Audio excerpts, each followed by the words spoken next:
And what's up, everybody? Welcome back to the channel. It is your boy Cheap Ludes, and I'm back with another video. Sorry, I got a little busy today, so I didn't get a chance to drop as many videos as I would have liked today. But shout out to everyone who came out to the stream last night. So today we're going to be talking about the market in NBA 2K21 My Team because of the large quantum pack drop on Friday. The market just kind of crashed because everyone opened those packs in hopes of getting the multiple Shaqs, multiple Lukas, and Kevin Durant, etc., in addition to all the pink diamonds. So all the pink diamond and below, all the diamond and below cards have flooded the market. So we're going to be talking about XP, so if you don't care, skip forward about 2 minutes. So this season is only 35 days long, so we only have 32 days left, which I like that they're doing that. I'm glad that they changed it and lowered the amount of time. Like, they basically took I think they took 1 week off, which is good. All of the reward cards are pretty good. Like, Hamidou Diallo is awesome. Joe Harris is really good. Amari's mad, but whatever. Buddy Hield's probably pretty good. I'm not sure. But definitely want to get as high as possible in the season. But David Robinson isn't inspiring a lot of people to grind, so it is what it is. Definitely want to watch these. I'm going to be keeping track of these closely. I don't know exactly what's going to come out of these Golden Age rewards and Modern Age rewards. Most of them are probably going to be like Manu's and Mitchell Robinsons and stuff, so it's going to be kind of interesting to see. We'll know Monday exactly what those challenges are, but I do feel like they're either going to have to do with these cards, or they're going to have to do with... Wait, what am I looking for right now? Similar to these. So there is a lock-in for that set, and it's going to be similar to the Season of Giving lock-in, where there's a bunch of reward cards. But I think they are going to try to mix it together with a normal set, and obviously throw some cards that are packable as well. So we're going to see some more of those mystery players. Like, are they going to be introduced in packs? Like, is that what the Tuesday packs are going to be? I don't know. I'm guessing it's going to be the Age of Heroes is going to be the Tuesday packs. That's kind of what we're going to see for this season. At least, like, the top card or the lock-in is going to be involved in that. So it's going to be similar to Season 3 as opposed to, like, Season 4 or 2 or 1 in the way the cards lock in for the end of the season. Now, we already know they're probably Michael Jordan and Zion. That's what I'm guessing anyway. Obviously, they're on the packs, so that would make sense. But you never know with 2K. You can never predict anything. So, speaking of the quantum cards, like Mitchell Robinson... Look, if you can get him for 800 or 900 MT, I think he's definitely worth picking up just for Spotlight block challenges, which, by the way, I think the Spotlight challenges, I don't know if they're going to be separate or if they're going to be, like, involved in those. Like, if they're going to be in the Golden Age or whatever, Age of Heroes collection. Like, I don't know, so I guess we'll find out eventually. But I could be wrong. Like, they could be their own separate Spotlight thing. I'm not really sure. But Mitchell Robinson's going to be key for those block challenges with that 99 contest, 99 block shot. Interior defense badges, he's got like 82 speed. It's not really bringing you much on offense, but just like just like Hassan Whiteside, he's going to be pivotal for a cheap option for those block challenges. I mean, you can pick him up for literally like 1,000 MT. So I think everyone should probably pick this card up. Don't pick up the hero one. I mean, if you want, I'm going to talk more about that in a little bit, but we'll see. Felipe Lopez. Look, I've never heard of this dude before. I asked my dad, who knows about all types of random, weird 90s guys that you would have never heard of, and he's never even heard of this guy. But shout out to the guy in my comments who knew all about them. But this dude is incredible. Like, Felipe Lopez is about 900 MT. You can get him for. That's about the lowest. He has every badge that you'd want. He's, in many ways, the best Ruby point guard in the game. I'm not even kidding. You can play the 2-guard really well as well. And for most people, he's probably better than Bonga. If I'm being completely honest, I think he's probably better than Jarrett Jack. So definitely another card everyone should have, and he's going to be a staple in any limited run that has to do with rubies. You're going to see this card all over the place. Plus, the Grizzlies are a hard team to fill out for any type of Spotlight challenges in the future, so grabbing this guy now may be a good call. Austin Crociera did a whole gameplay video on. I'll link it at the end. I like that card a lot. He's like better Scalabrini. Drazen Petrovic is Drazen Petrovic. If you played with him before, you know. Reggie Theus is going for around 10k right now.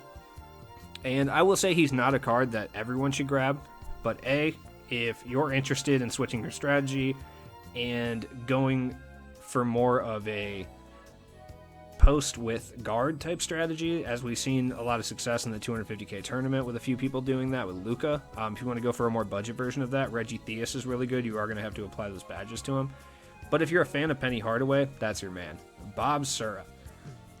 Look, I have Opal Dame, I have Opal Lynn, I have Pink Diamond Lonzo, I have like some of the better point guards in the game, and I can tell you with absolute certainty and no sarcasm that Bob Sura is my favorite point guard that we have been gifted by 2K for a long time, probably since Rafer Alston.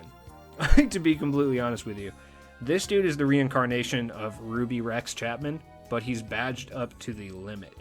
18 Hoff badges, 26 golds. This dude is crazy. Let's see exactly like how low we can get Bob Sura for. First off, I don't know, maybe it's because of the 250k tournament, but I haven't even seen any hype for a lot of these cards that came out in the Quantum set, which is weird. Usually, you have larger content creators hyping up a lot of these guys, especially the budget or like more budget version guys.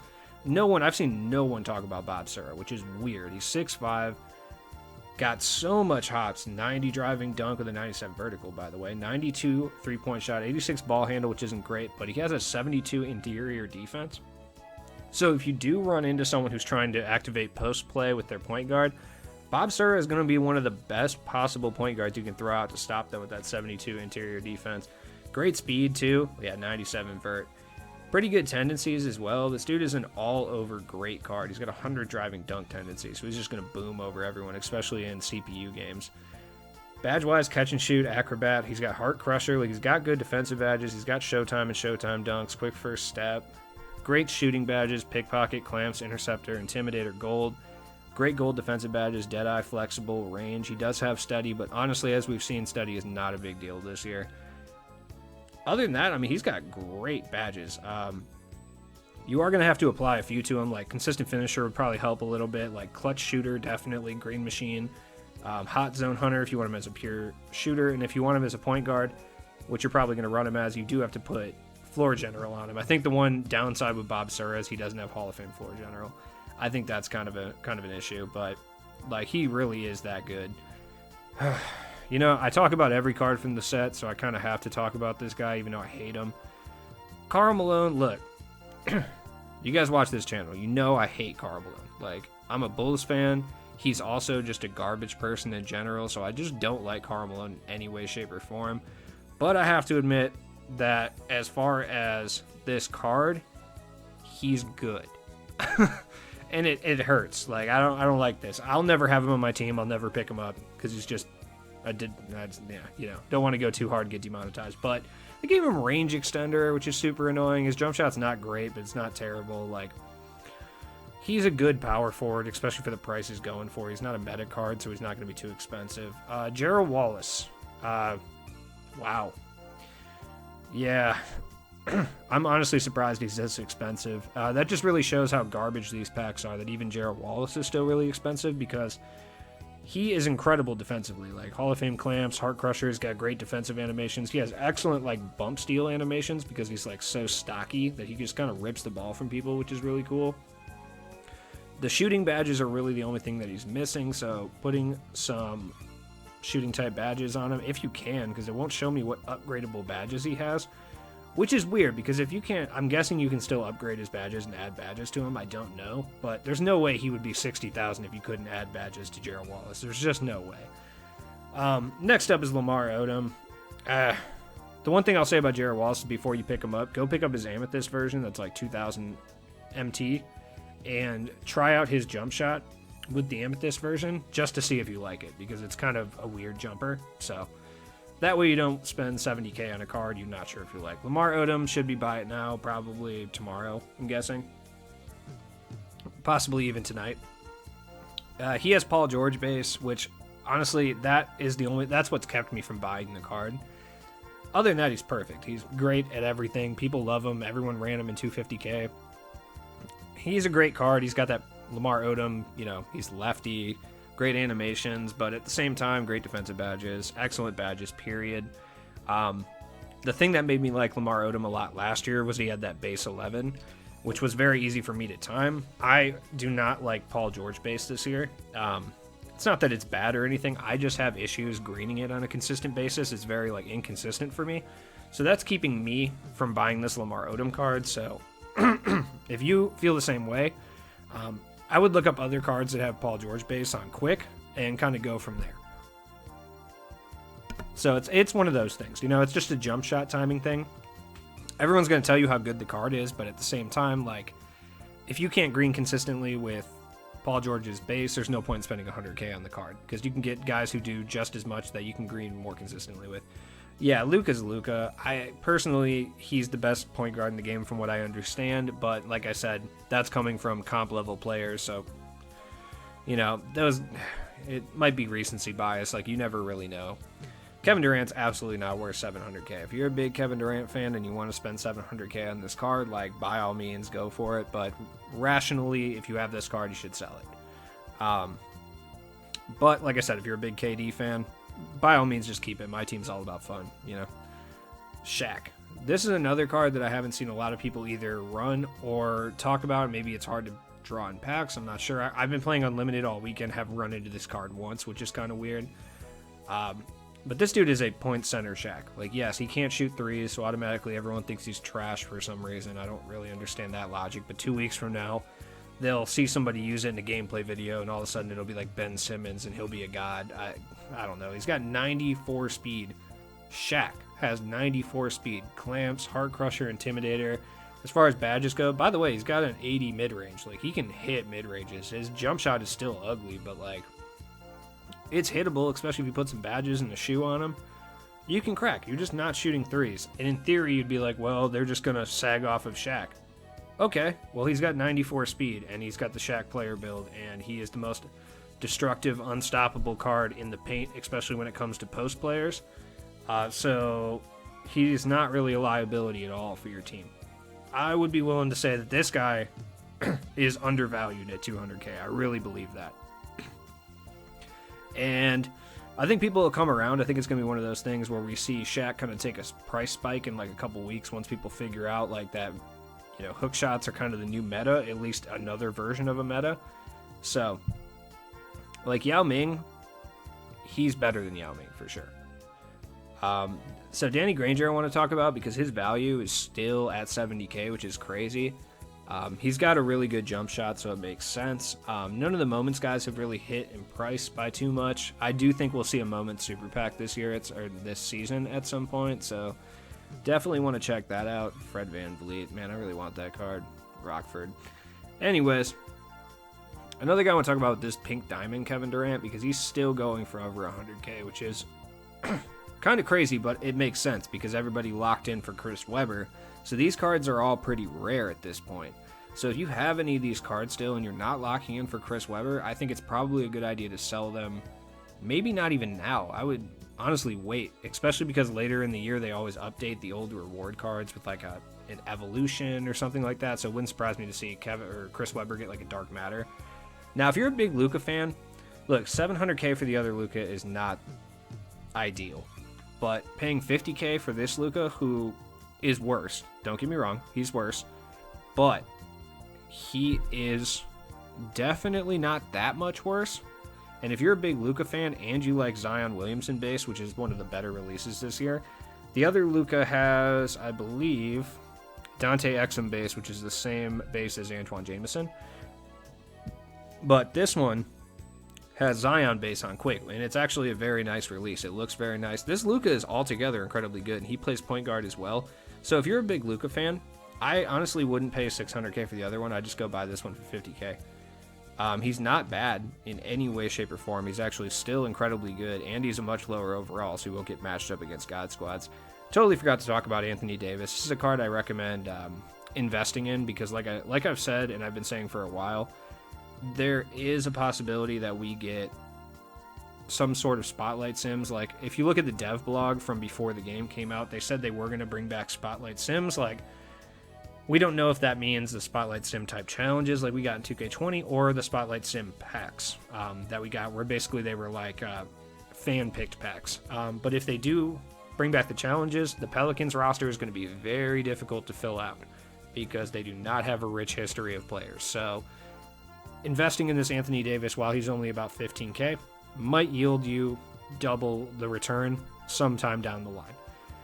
Lou Hudson, I've had people ask me if he's worth locking in for. Look at this price, man. Unless your unopened packs is stacked with like pink diamond reward cards you haven't opened, absolutely not.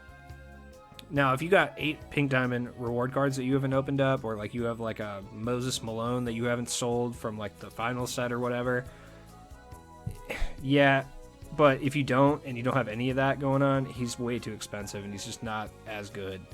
I would recommend going for like Peja if you're high up enough, or trying to play for Dan Ole. Like, they're just better cards that you can get for much cheaper, and you can do it while you're making MT. So I just don't think Lou Hudson's worth it. Chris Middleton probably isn't either, but I like Chris Middleton a lot, so I'm going to exchange for him. And if you're a Hawks fan and you like Lou Hudson, this is probably your only opportunity to get an Opal Lou Hudson, so it's probably not a bad idea to lock in for it. Definitely want to do these challenges this week. I mean, look, you're going to finish this Quantum Challenge, you're going to open this free pack, it's going to be a non-guaranteed pack, and you're going to get like Bronze Sam Morril.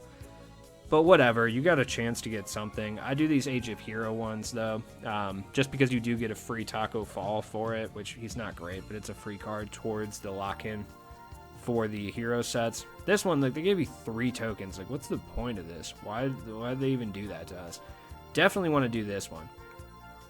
You get a gold or a diamond shoe and a guaranteed Hoff badge. I think I got another Giant Slayer, like 4 of them. So it probably won't end up being that great, but it's still a free Hoff badge. You never know. You could get range. You just don't know what you're gonna get. I feel like there was another card I want to talk about. Oh, by the way, Bob Sura has the exact same jump shot and SIGs as Rex Chapman. So that's why I like him so much. So if you weren't a huge fan of Rex Chapman, the Ruby card, or Darren Williams, the Diamond, you're not going to like Bob Sura. I forgot to mention that. I just want to mention that now so I don't lead anyone astray. This Luka, you'd be better off just going for the other one, because this set does lock in for 250 tokens, so these cards are still somewhat expensive. Let's see, what was I going to talk about here? Throwback moments, guys. Oh man, I totally forgot. Yeah, the pink diamond code yesterday crashed the market on a lot of these throwback moments, guys, but it did raise some of the other ones. So whatever cards were in the set dropped dramatically. If you went through and you scooped a bunch of them while they were like 10k, congrats, because you're about to come up in the coming weeks, because they're already raising. Jason Kidd was going for about 10. I saw him for as low as 9 yesterday, and he's already back up to around 20. Now, that being said, I mean, I personally would pick Bob Sura if I had 20k and I was grabbing a point guard, but if you're looking for more of a defensive-minded point guard, Jason Kidd is not that bad of an option. Ben Gordon's over 100k, so if you picked him up while he was cheap, congrats. Same with Stackhouse. Stackhouse is still a little bit cheaper. This card is actually not bad. I see people slander this card all the time because he doesn't have a range extender, because the My Team community is fickle. Still a really good card, especially if you're playing offline on Hall of Fame difficulty. Stackhouse dunks over everyone, which is what you want to do in those Hoff games anyway. Alonzo Mourning is a card I think everyone should invest in if you can get him low enough. If you can get him between 15 to 20k and you have the MT to spare, I'm not saying you're going to pay 15k and get 100k, all right? But I'm saying that if you pay 15k for an Alonzo Mourning, or even 20, there's absolutely no reason that down the line you can't get 30 or 40k for this card, possibly even more. Like I said, it's all dependent on like spotlight sims and stuff, because once again, Charlotte's going to be another roster that's hard to fill out. Charlotte, Pelicans, Memphis Grizzlies, like all these teams that don't have a rich history of like great old-timey players or championship quality rosters, like those teams are going to be hard to fill out, and the cards that we do have available at the time of those drops are going to shoot up in value. We saw it happen in 2K20 like massively. So guys like Julius Randle, that Diamond Anthony Davis, even LaMarcus Aldridge, because there's really no Blazers big men besides Bill Walton, and I feel like there's another one, Mo Lucas and LaMarcus. That's really about it as far as like high tier guys that we're going to see. I mean, maybe there's some dudes from like the 60s and 70s I can't think of that we see in like TTO or something like that, but at least in recent memory, this is about all I can think of. I don't really think we see like a pink diamond Kevin Duckworth or anything in the near future. So, but LaMarcus himself is like a really good card. Now, they, like I said, they buffed post moves, and LaMarcus Aldridge is actually one of the best post big men in the game. He's got pretty much all of his Hoff badges are post Hoff badges. 96 post hook. He has a really good post hook animation because he's got really long arms and he's got a nice player build. So if you're a post player and you want to get an elite post guy for cheap, LaMarcus is your guy. He also has goal range extenders, so he can shoot. Another team that's going to be hard to fill out if we do get Spotlight Sims is going to be the Clippers. So keep an eye on Bob McAdoo if his price ever drops significantly. This is another guy to look at because the Clippers are another organization that does not have a wealth of elite players. But the difference with that is they pretty much have every single one of their elite or all-star level players on 2K's roster. So it's going to be tough. Mitch Richmond, to be honest with you, this card is actually pretty good. Another card I didn't really see very many people talk about, which makes sense. He's not a big name. It was a pink diamond in the time of opals. His badge count isn't great, but it's still really good. As far as for 15 or 20K, I don't know if you can really get a better offensive 2-guard for this price.